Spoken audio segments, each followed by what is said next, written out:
how to find failed Windows updates for Windows 10 and 11. So if you are looking for this, then this video is for you. So for this you need to look for Windows update in search bar of your system. After opening Windows update, you need to scroll down a bit and click on this option, view update history.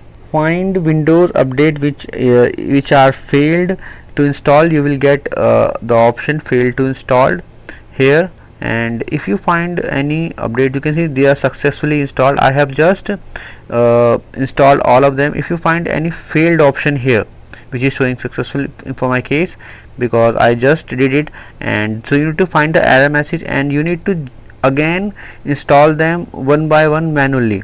So make sure to find the status from here, this option, view update history. So I hope friends now you will be able to do it, and if you face any problem you can comment below and I will definitely give a reply. And if you find this video helpful, just hit on the like button, also subscribe my channel for upcoming videos.